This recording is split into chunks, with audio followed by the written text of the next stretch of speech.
नमस्कार दोस्तों, आपका कहानियों के नए दौर में एक बार फिर से स्वागत है। हम सुन रहे हैं मुंशी प्रेमचंद जी द्वारा लिखा उपन्यास निर्मला, भाग 6।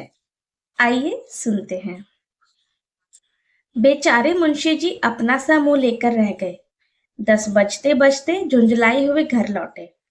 मनसाराम उसी समय स्कूल जाने को निकला।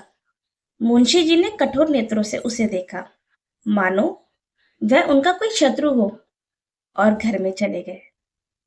इसके बाद 10-12 दिनों तक वकील साहब का यही नियम रहा कि कभी सुबह कभी शाम किसी न किसी स्कूल के हेडमास्टर से मिलते और मंसाराम को बोर्डिंग हाउस में दाखिल करने की चेष्टा करते। पर किसी स्कूल में जगह ही ना थी। सभी जगहों से कोरा जवाब मिला। अब दो ही उपाय थे, या तो मंसाराम को अलग किराए के मकान में रखा जाए या किसी दूसरे स्कूल में भर्ती करा दिया जाए। ये दोनों बातें आसान थी। मुफस्सिल के स्कूलों में जगह अक्सर खाली रहती थी, लेकिन अब मुंशी जी का शंकित हृदय कुछ शांत हो गया था। उस दिन से उन्होंने मनसाराम को कभी घर में जाते ना देखा। यहाँ तक कि अब वह खेलने भी ना जाता था। स्कूल जाने के पहले और आने के बाद बराबर अपने कमरे में बैठा रहता। गर्मी के दिन थे। खुले हुए मैदान में भी देह से पसीने की धारें निकलती थी, लेकिन मनसाराम अपने कमरे से बाहर ना निकलता। उसका आत्माभिमान आवारापन के आक्षेप से मुक्त होने के लिए विकल हो रहा था। वह अपने आचरण से इस कलंक को मिटा देना चाहता था। एक दिन मुंशी जी बैठे भोजन कर रहे थे कि मनसाराम भी नहाकर खाने आया। मुंशी जी ने इधर उसे महीनों से नंगे बदन देखा ही ना था। आज उस पर निगाह पड़ी तो होश उड़ गए। हड्डियों का ढांचा सामने खड़ा था। मुख पर अब भी ब्रह्मचर्य का तेज था, पर देह घुलकर कांटा सी हो गई थी। पूछा, आजकल तुम्हारी तबीयत अच्छी नहीं है क्या? इतने दुर्बल क्यों हो? मनसाराम ने धोती ओढ़कर कहा। तबीयत तो बिल्कुल अच्छी है मुंशी जी। फिर इतने दुर्बल क्यों हो? मनसाराम, दुर्बल तो नहीं हूं, मैं इससे ज्यादा मोटा कब था? मुंशी जी, वाह, आधी देह भी नहीं रही और कहते हो मैं दुर्बल नहीं हूं। क्यों दीदी, यह ऐसा ही था क्या? रुक्मणी आंगन में खड़ी तुलसी को जल चढ़ा रही थी। बोली, दुबला क्यों होगा? अब तो बहुत अच्छी तरह लालन पालन हो रहा है। मैं गवारन थी, लड़कों को खिलाना पिलाना नहीं जानती थी। खोमचा खिला खिलाकर इनकी आदत बिगाड़ देती थी। अब तो एक पढ़ी लिखी गृहस्थी के कामों में चतुर औरत पान की तरह फेर रही है ना। दुबला हो उसका दुश्मन। मुंशी जी, दीदी, तुम तो बड़ा अन्याय करती हो। तुमसे किसने कहा कि लड़कों को बिगाड़ रही हो? जो काम दूसरों के किए ना हो सके वह तुम्हें खुद करने चाहिए। यह नहीं कि घर से कोई नाता ना रखो। जो अभी खुद लड़की है वह लड़कों की देखरेख क्या करेगी? यह तुम्हारा काम है। रुक्मणी, जब तक अपना समझती थी करती थी। जब तुमने गैर समझ लिया तो मुझे क्या पड़ी है कि मैं तुम्हारे गले से चिमटूं? पूछो, कै दिन से दूध नहीं पिया? जाके कमरे में देख आओ। नाश्ते के लिए जो मिठाई भेजी गई थी वह पड़ी सड़ रही है। मालकिन समझती है मैंने तो खाने का सामान रख दिया। कोई खाए चाहे ना खाए, मैं मुंह में तो नहीं डाल दूं। तो भैया, इस तरह वे लड़के पतले होंगे जिन्होंने कभी लाड़ प्यार का सुख नहीं देखा। तुम्हारे लड़के बराबर पान की तरह फेरे जाते रहे हैं। अब अनाथों की तरह रहकर सुखी नहीं रह सकते। मैं तो साफ बात कहती हूँ, बुरा मानकर ही कोई क्या कर लेगा। उस पर सुनती हूँ कि लड़कों को स्कूल में रखने का प्रबंध कर रहे हो। बेचारे को घर में आने तक मना ही है। मेरे पास आते भी डरता है, और फिर मेरे पास रखा ही क्या रहता है जो जाकर खिलाऊंगी। इतने में मनसाराम 2 फुलके खाकर उठ खड़ा हुआ। मुंशी जी ने पूछा, क्या 2 ही फुलके तो लिए थे तुमने? अभी बैठे 1 मिनट से ज्यादा भी नहीं हुआ। तुमने खाया क्या है? 2 ही फुलके तो लिए थे तुमने। मनसाराम ने सकुचाते हुए कहा। दाल और तरकारी भी तो थी। ज्यादा खा जाता हूं तो गला जलने लगता है, खट्टी डकारें आने लगती हैं। मुंशी जी भोजन करके उठे तो बहुत चिंतित थे। अगर यूं ही दुबला होता गया तो उसे कोई भयंकर रोग पकड़ लेगा। इन्हें रुक्मणी पर इस समय बहुत क्रोध आ रहा था।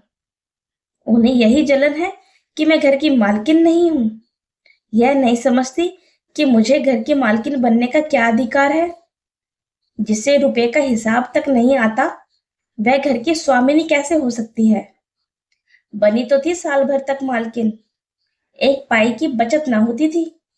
इनके राज में वही आमदनी खर्च को भी पूरा ना पड़ती थी। कोई बात नहीं, लाड़ प्यार ने इन लड़कों को चौपट कर दिया। इतने बड़े बड़े लड़कों को इसकी क्या जरूरत कि जब कोई खिलाए तो खाए। इन्हें तो खुद अपनी फिक्र करनी चाहिए। मुंशी जी दिन भर उसी उधेड़बुन में पड़े रहे। 2-4 मित्रों से भी जिक्र किया। लोगों ने कहा, उसके खेल कूद में बाधा ना डालिए, अभी से उसे कैद ना कीजिए। खुली हवा में चरित्र के भ्रष्ट होने की उससे कम संभावना है जितना बंद कमरे में। कुसंगत से जरूर बचाइए, मगर यह नहीं कि उसे घर से निकलने ही ना दीजिए। युवावस्था में एकांतवास चरित्र के लिए बहुत ही हानिकारक है। मुंशी जी को अब अपनी गलती मालूम हुई। घर लौटकर मनसाराम के पास गए। वह अभी स्कूल से आया था और बिना कपड़े उतारे एक किताब सामने खोलकर सामने खिड़की की ओर ताक रहा था। उसकी दृष्टि एक भिखारिन पर लगी हुई थी जो अपने बालक को गोद में लिए भिक्षा मांग रही थी। बालक माता की गोद में बैठा ऐसा प्रसन्न था मानो वह किसी राज सिंहासन पर बैठा हो। मनसाराम उस बालक को देखकर रो पड़ा। यह बालक क्या मुझसे अधिक सुखी नहीं है? इस अनंत विश्व में ऐसी कौन सी वस्तु है जिसे वह इस गोद के बदले पाकर प्रसन्न हो? ईश्वर भी ऐसी वस्तु की सृष्टि नहीं कर सकते। ईश्वर ऐसे बालकों को जन्म ही क्यों देते हो जिनके भाग्य में मातृ वियोग का दुख भोगना पड़े? आज मुझसा अभागा संसार में और कौन है? किसे मेरे खाने पीने की, मरने जीने की सुध है? अगर मैं आज मर भी जाऊं तो किसके दिल को चोट लगेगी? पिता को अब मुझे रुलाने में मजा आता है। वह मेरी सूरत भी नहीं देखना चाहते। मुझे घर से निकाल देने की तैयारियां हो रही हैं। माता, तुम्हारा लाडला बेटा आज आवारा कहा जा रहा है। वही पिताजी जिनके हाथ में तुमने हम तीनों भाइयों के हाथ पकड़ाए थे, आज मुझे आवारा और बदमाश कह रहे हैं। मैं इस योग्य भी नहीं कि इस घर में रह सकूं।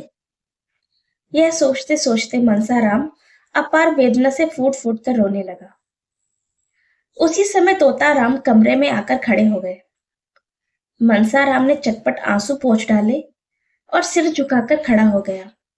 मुंशी जी ने शायद यह पहली बार उसके कमरे में कदम रखा था।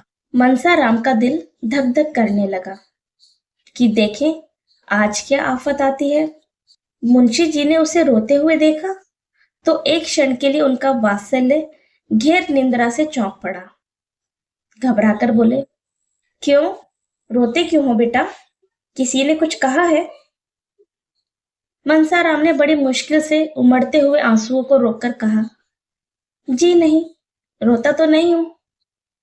मुंशी जी, तुम्हारी अम्मा ने तो कुछ नहीं कहा? मनसाराम, जी नहीं, वह तो मुझसे बोलती ही नहीं। मुंशी जी, क्या करूं बेटा, शादी तो इसलिए की थी कि बच्चों को मां मिल जाएगी, लेकिन वह आशा पूरी नहीं हुई। तो क्या बिल्कुल नहीं बोलती? मनसाराम, जी नहीं, इधर महीनों से नहीं बोलती। मुंशी जी, विचित्र स्वभाव की औरत है, मालूम ही नहीं होता कि चाहती क्या है। मैं जानता कि उसका ऐसा मिजाज होगा तो कभी शादी ही ना करता। रोज एक ना एक बात को लेकर खड़ी होती है। उसी ने मुझसे कहा था कि यह दिन भर ना जाने कहाँ गायब रहता है। मैं उसके दिल की बात क्या जानता था। समझा, तुम कुसंगत में पड़कर शायद दिन भर घूमा करते हो। कौन ऐसा पिता है जिसे अपने प्यारे पुत्र को आवारा फिरते देखकर रंज ना हो। इसीलिए बेटा, बस इसीलिए मैं तुम्हें बोर्डिंग हाउस में रखने का निश्चय किया था। बस, और कोई बात नहीं थी बेटा। मैं तुम्हारा खेलना कूदना बंद नहीं करना चाहता। तुम्हारी यह दशा देखकर मेरे दिल के टुकड़े हुए जाते हैं। कल मुझे मालूम हुआ मैं भ्रम में था। तुम शौक से खेलो, सुबह शाम मैदान में निकल जाया करो। ताजी हवा से तुम्हें लाभ होगा। जिस चीज की जरूरत हो मुझसे कहो, उनसे कहने की जरूरत नहीं। समझ लो वे घर में है ही नहीं। तुम्हारी माता छोड़कर चली गई तो मैं तो हूं। बालक का सरल निष्कपट हृदय पितृ प्रेम से पुलकित हो उठा। मालूम हुआ कि साक्षात भगवान खड़े हैं। नैराश्य और शोक से विकल होकर उसने मन में अपने पिता का निष्ठुर और जाने क्या क्या समझ रखा था। भी माता से उसे कोई गिला ना थी। अब उसे ज्ञात हुआ कि मैंने अपने देवतुल्य पिता के साथ कितना अन्याय किया। पितृभक्ति की एक तरंग सी हृदय में उठी और वह पिता के चरणों में सिर रखकर रोने लगा। मुंशी जी करुणा से विहल हो उठे। जिस पुत्र को क्षण भर आंखों से दूर होता देखकर उनका हृदय व्यग्र हो उठता था, जिसके शील बुद्धि और चरित्र का अपने पराये सभी बखान करते थे, उसी के प्रति उनका हृदय इतना कठोर हो गया। वह अपने ही प्रिय पुत्र को शत्रु समझने लगे, उसको निर्वासन देने को तैयार हो गए। निर्मला पुत्र और पिता के बीच की दीवार बनकर खड़ी थी। निर्मला को अपनी ओर खींचने के लिए पीछे हटना पड़ता था और पिता पुत्र में अंतर बढ़ता जाता था। आज यह दशा हो गई कि अपने पुत्र से उन्हें इतना छल करना पड़ रहा है। आज बहुत सोचने के बाद उन्हें एक एक ऐसी युक्ति सूझ रही थी जिसकी आशा न थी कि वे निर्मला को बीच से निकालकर अपने दूसरे बाजू को अपनी तरफ खींच लेंगे।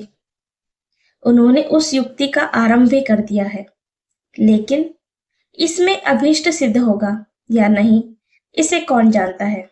जिस दिन से तोताराम ने निर्मला के बहुत मिन्नत समाजत करने पर भी मनसाराम को बोर्डिंग हाउस में भेजने का निश्चय किया था, उसी दिन से उसने मनसाराम से पढ़ना छोड़ दिया।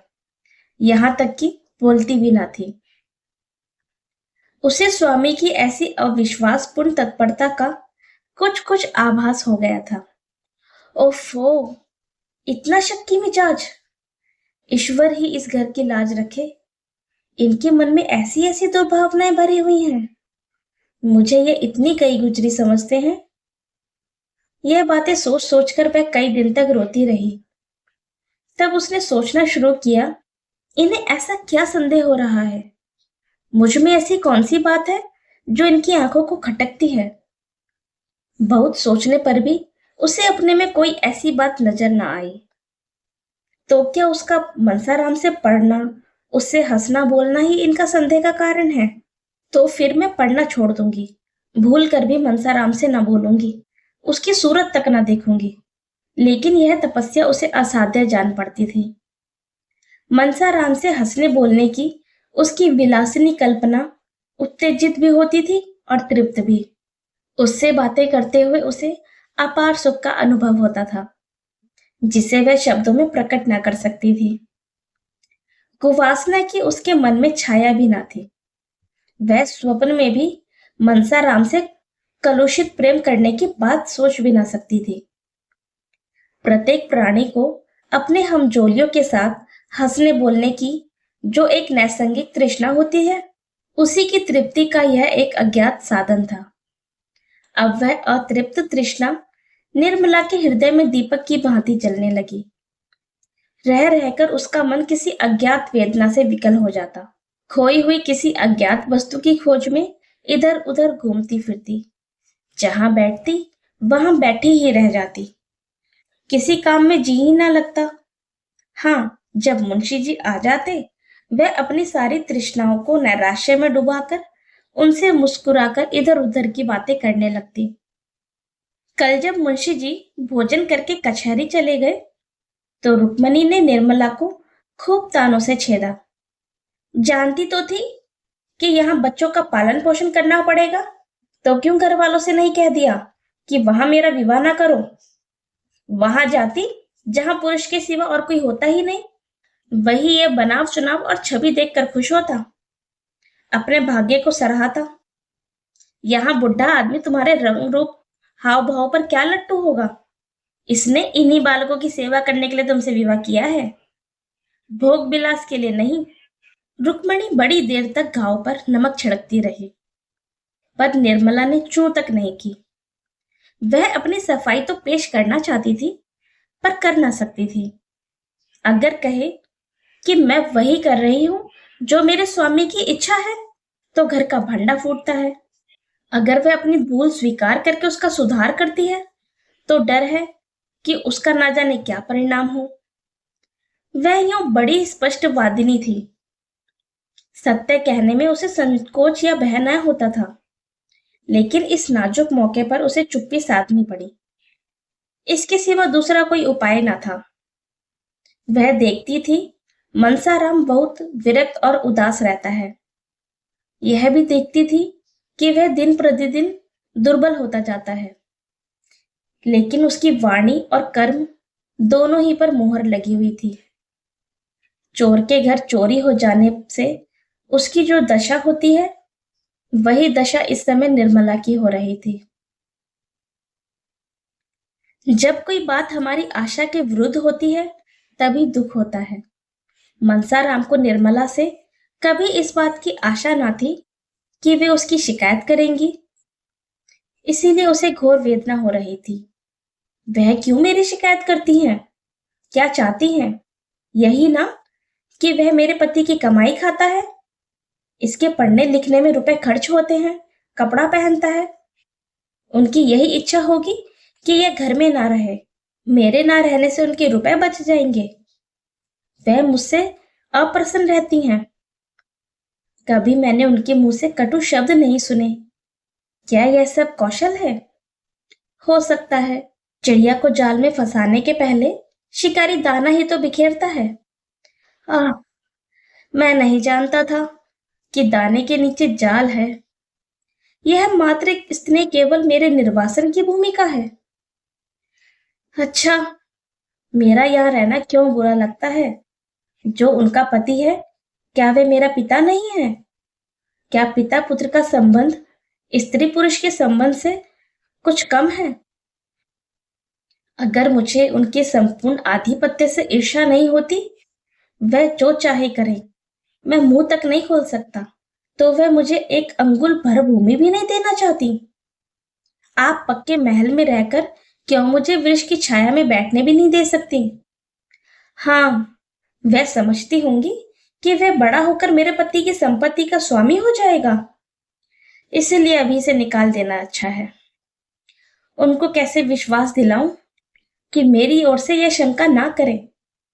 उन्हें क्यों कर बताऊं कि मैं मनसाराम विष खाकर प्राण दे देगा, इससे पहले कि उनका अहित करे, उसे चाहे कितनी ही कठिनाइयां सहनी पड़े, वह उनके हृदय का शूल ना बनेगा। यों तो पिताजी ने मुझे जन्म दिया है और अब भी मुझ पर उनका स्नेह कम नहीं है, लेकिन क्या मैं इतना भी नहीं जानता कि जिस दिन पिताजी ने उनसे विवाह किया, उसी दिन उन्होंने हमें अपने हृदय से बाहर निकाल दिया। अब हम अनाथों की भांति यहाँ पड़े रह सकते हैं? इस घर पर हमारा कोई अधिकार नहीं है। कदाचित पूर्व संस्कारों के कारण यहाँ अन्य अनाथों से हमारी दशा कुछ अच्छी है, पर है हम अनाथ ही। हम उसी दिन अनाथ हुए जिस दिन अम्मा जी परलोक सिधारी। जो कुछ कसर रह गई थी, वह इस विवाह ने पूरी कर दी। मैं तो खुद ही पहले इनसे विशेष संबंध ना रखता था। अगर उन्हीं दिनों पिताजी ने मेरी शिकायत ना की होती, तो शायद मुझे इतना दुख ना होता। संसार में क्या मैं मजदूरी भी नहीं कर सकता? लेकिन बुरे वक्त में इन्होंने चोट की। हिंसक पशु भी आदमी को गाफिल पाकर ही चोट करते हैं। इसलिए मेरी आव भगत होती थी। खाना खाने के लिए उठने में जरा देर हो जाती थी, तो बुलावे पर बुलावे आते थे। जलपान के लिए प्रातः हलवा बनाया जाता था। बार बार पूछा जाता था, रुपयों की जरूरत तो नहीं, इसलिए वह 100 रुपयों की घड़ी मंगवाई थी। मगर क्या इन्हें कोई दूसरी शिकायत ना सूझी थी, जो मुझे आवारा कहा? आखिर उन्होंने मेरी ऐसी क्या आवारगी देखी? यह भी कह सकती थी कि इसका पढ़ने में मन नहीं लगता, एक ना एक चीज के लिए नित्य रुपए मांगता रहता है। यही एक बात उन्हें क्यों सूझी? शायद इसलिए यही सब कठोर आघात है जो वह मुझ पर कर सकती हैं। पहली ही बार इन्होंने मुझ पर अग्नि बाण चढ़ा दिया, जिससे कहीं शरण नहीं। इसलिए ना कि वह पिता की नजरों से गिर जाए। मुझे बोर्डिंग हाउस में रखने का तो एक बहाना था। उद्देश्य तो यह था कि इसे दूध की मक्खी की तरह निकाल दिया जाए, 2-4 महीने के बाद खर्च वर्च देना बंद कर दिया जाए, फिर चाहे जिए या मरे। अगर मैं जानता कि यह प्रेरणा इनकी ओर से हुई है, तो कहीं जगह ना रहने पर भी जगह निकाल लेता। नौकरों की कोठरियों में तो जगह मिल जाती, बरामदे में पड़े रहने के लिए भी तो जगह मिल जाती। खैर, अब सवेरा है, जब स्नेह नहीं रहा तो केवल पेट भरने के लिए ही यहाँ क्यों पड़ा रहूं? यह अब मेरा घर नहीं। इसी घर में पैदा हुआ हूं, यहीं खेला हूं, पर यह अब मेरा नहीं। पिताजी भी मेरे पिताजी नहीं। मैं उनका पुत्र हूं, पर वो मेरे पिता नहीं है। संसार के सारे नाते स्नेह के नाते हैं। जहां स्नेह नहीं, वहां कुछ नहीं। हाय अम्मा जी, तुम कहाँ हो? यह सोचकर मनसाराम रोने लगा। ज्यों ज्यों मात्र स्नेह की पूर्व स्मृतियां जागृत होती थी, उसके आंसू उमड़ते आते थे। कई बार अम्मा, अम्मा पुकार उठा, मानो वह खड़ी सुन रही हूं। मातृहीनता के दुख का आज उसे पहली बार अनुभव हुआ। वह आत्माभिमानी था, साहसी था, पर अब तक सुख की गोद में लालन पालन होने के कारण वह इस समय अपने आप को निराधार समझ रहा था। रात के 10 बज गए थे। मुंशी जी आज कहीं दावत खाने गए हुए थे। 2 बार मेहरी मनसाराम को भोजन के लिए बुलाने आ चुकी थी। मनसाराम ने पिछली बार उसे झुंझलाकर कह दिया था, मुझे भूख नहीं है, कुछ ना खाऊंगा। बार बार आकर सिर पर सवार हो जाती है। इसलिए जब निर्मला ने उसे फिर उसी काम के लिए भेजना चाहा, तो वह ना गई। बोली, बहू जी, वह मेरे बुलाने से ना आवेंगे। निर्मला, आएंगे क्यों नहीं? जाकर कह देना, खाना ठंडा हुआ जाता है, 2-4 कौर खा ले आके। मेहरी, मैं यह सब कई बार कह चुकी हूं, नहीं आते। निर्मला, तूने कहा था कि वह बैठी हुई हैं। मेहरी, नहीं बहू जी, यह तो मैंने नहीं कहा, झूठ क्यों बोलूं? निर्मला, अच्छा, तो जाकर यह कह देना, वह तुम्हारी राह देख रही हैं। तुम ना खाओगे तो वह रसोई उठाकर सो जाएंगी। मेरी भूंगी, सुन, अब की बार और चली जा, ना आवे तो गोद में उठा लाना। भूंगी नाक सिकोड़ते हुए गई, पर एक ही क्षण में आकर बोली, अरे बहू जी, वह तो रो रहे हैं, किसी ने कुछ कहा है क्या? निर्मला इस बात पर चौंक कर खड़ी हुई और 2 पग आगे चली, मानो किसी माता ने अपने बेटे के कुएं में गिर पड़ने की खबर पाई हो। फिर वहीं ठिठक गई और भूंगी से बोली, रो रहे हैं?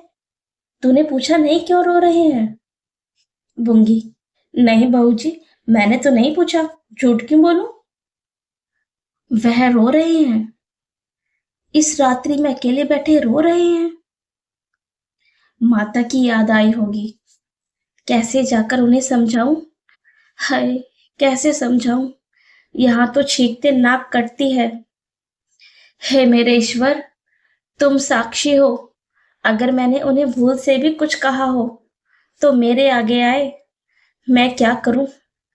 वह दिल में समझते होंगे कि इसी ने पिताजी से मेरी शिकायत की होगी। कैसे विश्वास दिलाऊं कि मैंने उनके विरुद्ध एक शब्द भी मुंह से नहीं निकाला? अगर मैं ऐसे देव कुमार के चरित्र रखने वाले युवक के बारे में कुछ बोलूं तो मुझसे बढ़कर राक्षसी संसार में ना होगी। निर्मला देखती थी कि मनसाराम का स्वास्थ्य दिन प्रतिदिन बिगड़ता जाता है। वह दिन दिन दुर्बल होता जाता है। उसके मुख की निर्मल कांति दिन दिन मलिन होती जाती है। उसका साहस बदन संकुचित होता जाता है। इसका कारण भी उससे छिपा ना था, पर वह इस विषय में अपने स्वामी से कुछ कह ना सकती थी। यह सब देखकर उसका हृदय विदीर्ण होता जाता था, पर उसकी जबान ना खुल सकती थी। वह कभी कभी मन में झुंझलाती कि मनसाराम क्यों जरा सी बात पर इतना क्षोभ करता है। क्या इनके आवारा कहने से वह आवारा हो गया? मेरी और बात है, एक जरा सा शक मेरा सर्वनाश कर सकता है, पर उसे ऐसी बातों की इतनी क्या परवाह।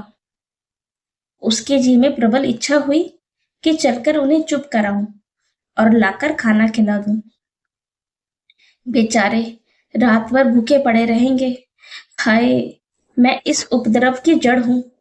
मेरे आने के पहले इस घर में शांति का राज्य था। पिता बालकों पर जान देता था। बालक पिता को प्यार करते थे। मेरे आते ही सारी बाधाएं आ खड़ी हुई। इनका अंत क्या होगा भगवान ही जाने। भगवान मुझे मौत भी नहीं देते। बेचारा अकेले भूखो पड़ा है। उस वक्त भी मुंह झूठा करके उठ गया था। और उसका आहार ही क्या है? जितना वह खाता है उतना तो साल 2 साल के बच्चे खा जाते हैं। निर्मला चली, पति की इच्छा के विरुद्ध चली। जो नाते में उसका पुत्र होता था, उसी को मनाने जाते उसका हृदय कांप रहा था। उसने पहले रुक्मणी के कमरे की ओर देखा। वह भोजन करके बेखबर सो रही थी। फिर बाहर कमरे की ओर गई। वहां सन्नाटा था। मुंशी जी अभी आए न थे।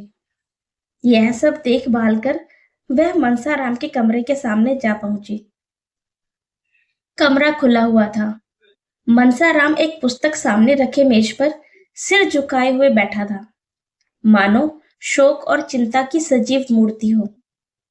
निर्मला ने पुकारना चाहा, पर उसके कंठ से आवाज ही ना निकली। सहसा मनसाराम ने सिर उठाकर द्वार की ओर देखा। निर्मला को अंधेरे में देखकर पहचान ना सका। चौंक कर बोला, कौन? निर्मला ने कांपते हुए स्वर में कहा, मैं तो हूं। भोजन करने क्यों नहीं चल रहे हो? कितनी रात हो गई? मनसाराम ने मुंह फेर कर कहा, मुझे भूख नहीं है। निर्मला, यह तो मैं 3 बार भूंगी से सुन चुकी हूं। मनसाराम, तो चौथी बार मेरे मुंह से सुन लीजिए। निर्मला, शाम को भी तो कुछ नहीं खाया था, भूख क्यों नहीं लगी? मनसाराम ने व्यंग्य की हंसी हंसकर कहा, भूख लगेगी तो आएंगे कहां से? यह कहते कहते मनसाराम ने कमरे का द्वार बंद करना चाहा, लेकिन निर्मला किवाड़ों को हटाकर कमरे में चली आई और मनसाराम का हाथ पकड़कर सजल नेत्रों से विनय मधुर स्वर में बोली, मेरे कहने से चलकर थोड़ा सा खा लो। तुम ना खाओगे तो मैं भी जाकर सो जाऊंगी। 2 ही कौर खा लेना। क्या मुझे रात भर भूखों मारना चाहते हो? मनसाराम सोच में पड़ गया। अभी भोजन नहीं किया, मेरे ही इंतजार में बैठी रही। यह स्नेह वात्सल्य और विनय की देवी है या ईर्ष्या और अमंगल की मायाविनी मूर्ति?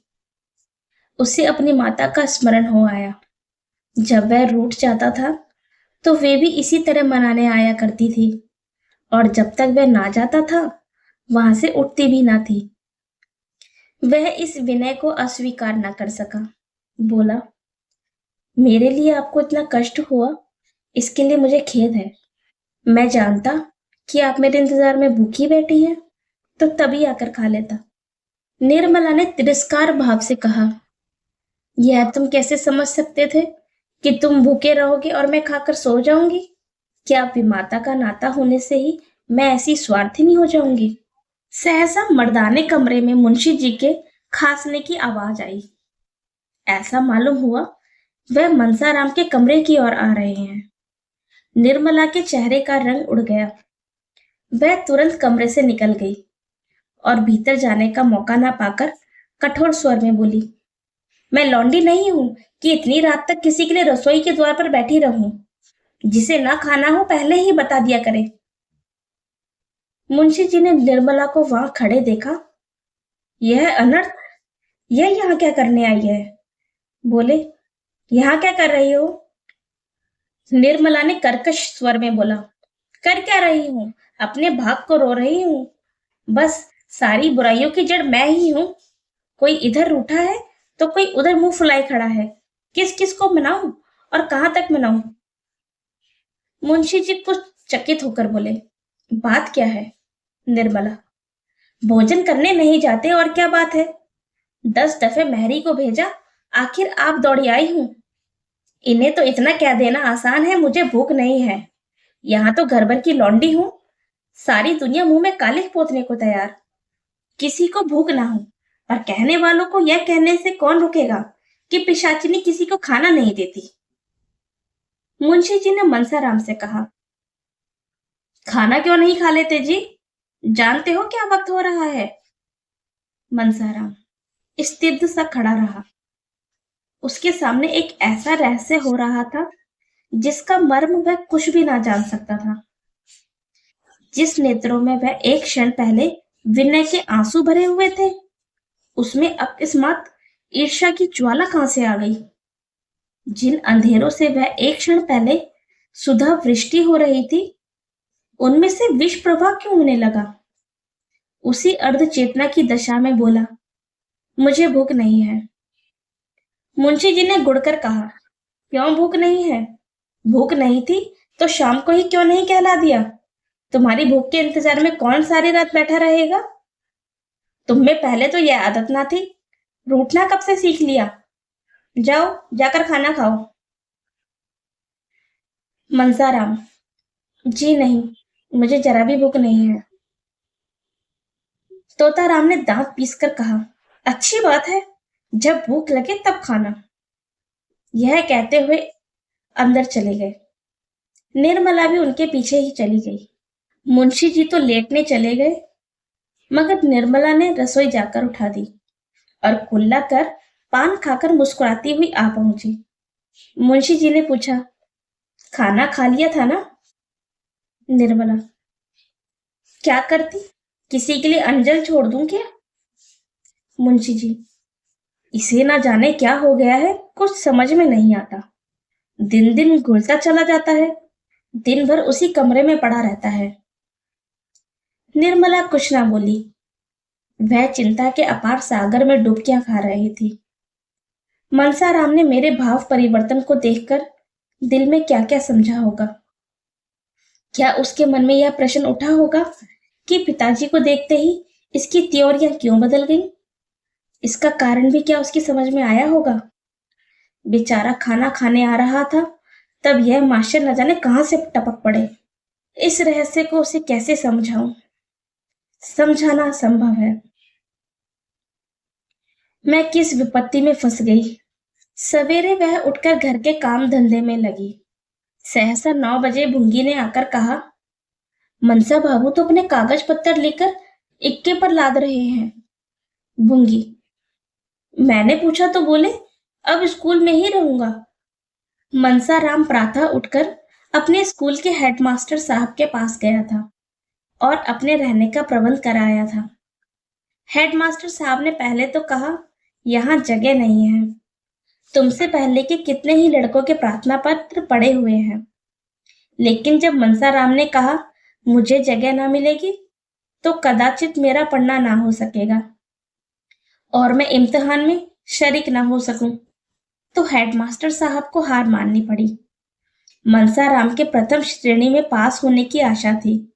अध्यापकों को विश्वास था कि वह उस शाला की कीर्ति को उज्जवल करेगा। हेडमास्टर साहब ऐसे लड़के को कैसे छोड़ सकते थे? उन्होंने अपने दफ्तर का कमरा खाली करा दिया। इसलिए मनसाराम वहां से आते ही अपना सामान इक्के पर लादने लगा। मुंशी जी ने कहा, अभी ऐसी क्या जल्दी है, 2-4 दिन में चले जाना। मैं चाहता हूं तुम्हारे लिए कोई अच्छा सा रसोइया ठीक कर दूं। मनसाराम, वहां का रसोइया बहुत अच्छा भोजन पकाता है। मुंशी जी, अपने स्वास्थ्य का ध्यान रखना। ऐसा ना हो कि पढ़ने के पीछे स्वास्थ्य खो बैठो। मनसाराम, वहां 9 बजने के बाद कोई पढ़ने नहीं जाता और सबको नियम के साथ खेलना पड़ता है। मुंशी जी, बिस्तर क्यों छोड़ देते हो? सोओगे किस पर? मनसाराम, कंबल लिए जाता हूँ, बिस्तर की जरूरत नहीं। मुंशी जी, कहार जब तक तुम्हारा सामान रख रहा है, जाकर कुछ खा लो। रात को भी कुछ नहीं खाया था तुमने। मनसाराम, वहीं खा लूंगा। रसोई से भोजन बनाने को कह आया हूं। यहाँ खाने लगूंगा तो देर हो जाएगी। घर में जियाराम और सियाराम भी भाई के साथ जाने की जिद कर रहे थे। निर्मला उन दोनों को बहला रही थी। बेटा, वहां छोटे बच्चे नहीं रहते। सब काम अपने ही हाथ से करने पड़ते हैं। एकाएक रुक्मणी ने आकर कहा, तुम्हारा वज्र का हृदय है महारानी। लड़के ने रात को भी कुछ नहीं खाया, इस वक्त भी बिना खाए पिए चला जा रहा है, और तुम लड़कों के लिए बातें कर रही हो। उसको तुम जानती नहीं हो। यह समझ लो कि वह स्कूल नहीं जा रहा, वनवास ले रहा है, लौटकर फिर ना आएगा। यह उन लड़कों में से नहीं है जो खेल में मार भूल जाते हैं। बात उसके दिल पर पत्थर की लकीर हो जाती है। निर्मला ने कातर स्वर में कहा, क्या करूं दीदी जी, जब वह किसी की सुनते ही नहीं। आप जरा जाकर बुला लें, आपके बुलाने से तो आ जाएंगे। रुक्मणी, आखिर हुआ क्या है जिस पर भागा जाता है? घर में उसका कभी जी उचाट ना होता था। उसे तो अपने घर के सिवा कहीं और अच्छा ही ना लगता था। तुम ही ने उससे कुछ कहा होगा या उसकी शिकायत की होगी। क्यों अपने लिए कांटे बो रही हो? रानी, घर को मिट्टी में मिलाकर चैन से ना बैठने पाओगी। निर्मला ने रोकर कहा, मैंने उन्हें कुछ कहा हो तो मेरी जुबान कट जाए। हाँ, सौतेली माँ होने के कारण बदनाम तो हूं। आपके हाथ जोड़ती हूँ, जरा जाकर उन्हें बुला लाइए। रुक्मणी ने तीव्र स्वर में कहा, तुम क्यों नहीं बुला लाती? क्या छोटी हो जाओगी? अपना होता क्या इसी तरह बैठी रहती? निर्मला की दशा उस पंखहीन पक्षी की तरह हो रही थी जो सर्प को अपनी ओर आता देखकर उड़ना चाहता है पर उड़ नहीं सकता। उछलता है और गिर पड़ता है, पंख फड़फड़ाकर रह जाता है।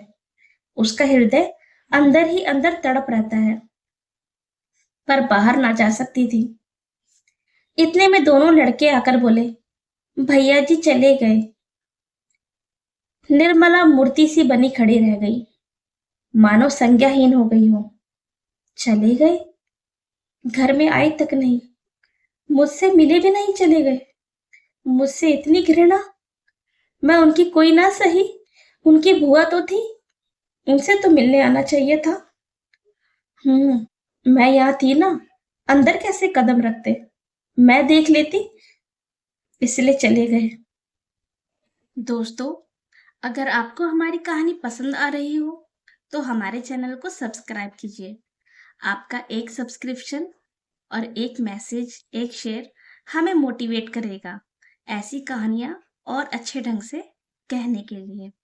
आपका बहुत बहुत आभार करती हूँ मेरे चैनल पे आने के लिए और मेरी कहानियां सुनने के लिए। Thank you for listening.